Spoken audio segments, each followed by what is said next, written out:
And we are back at it, keeping on the roll of the Doctor Who. We have History of the Daleks number 2. So we're going to go ahead and take a look at this guy.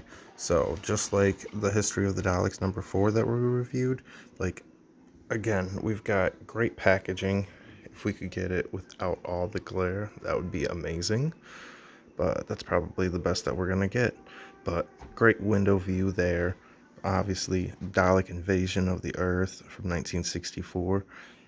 Any Doctor Who fan is going to be completely ecstatic to start getting this line out.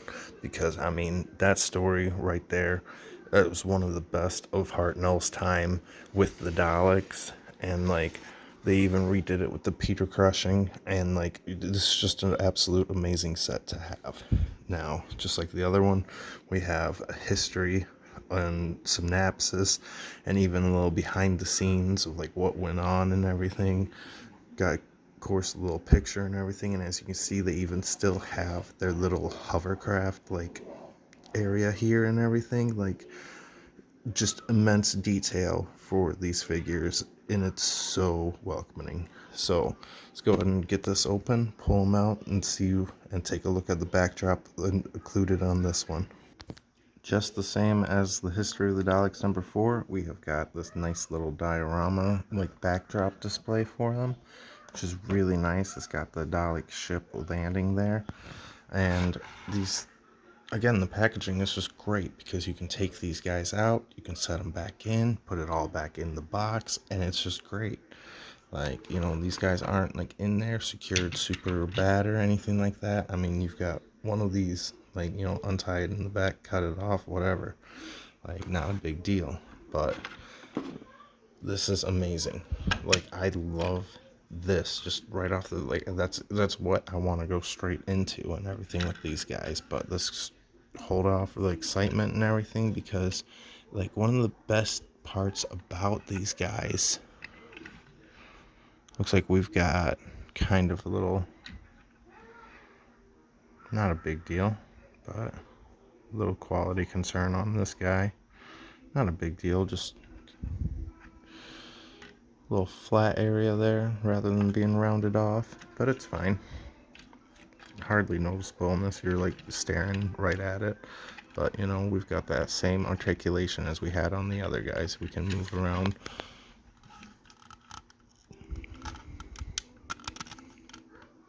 Position our cannons the way we want them, because they do seem to mostly come in a more awkward angle. But then we've got the head articulation.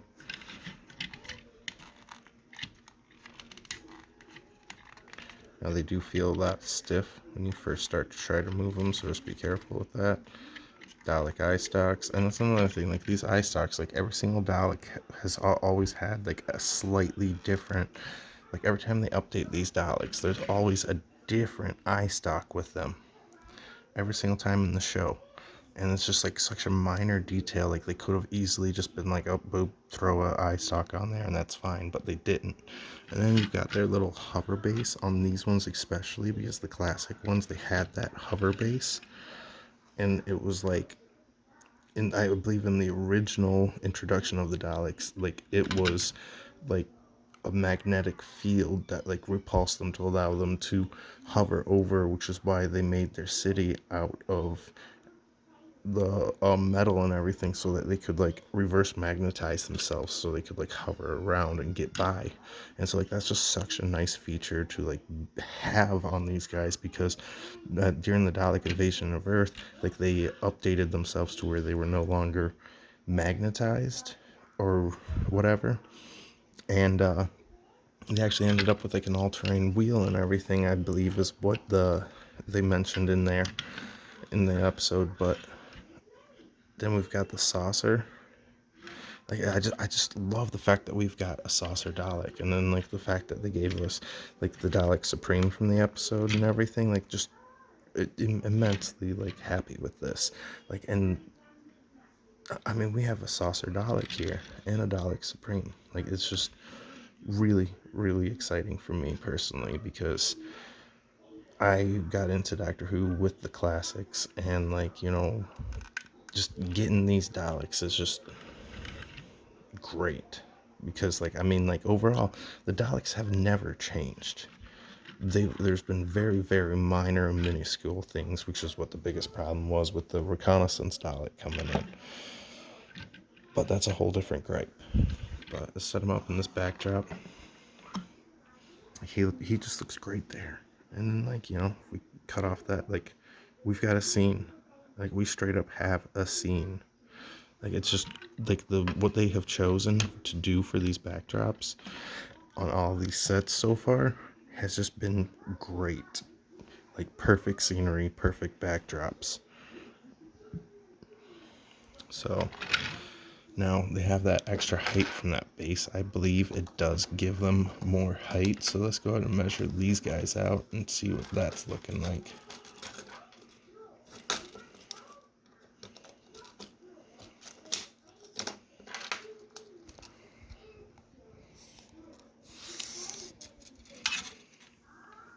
Now these guys are sitting a little bit higher, it looks like. Looks like about 5.5. 5.25 maybe. And same with this guy. Just shy over 5, so between 5.25 and 5.5. But these are great figures. I'm really happy with these guys, so definitely hope you guys pick them up.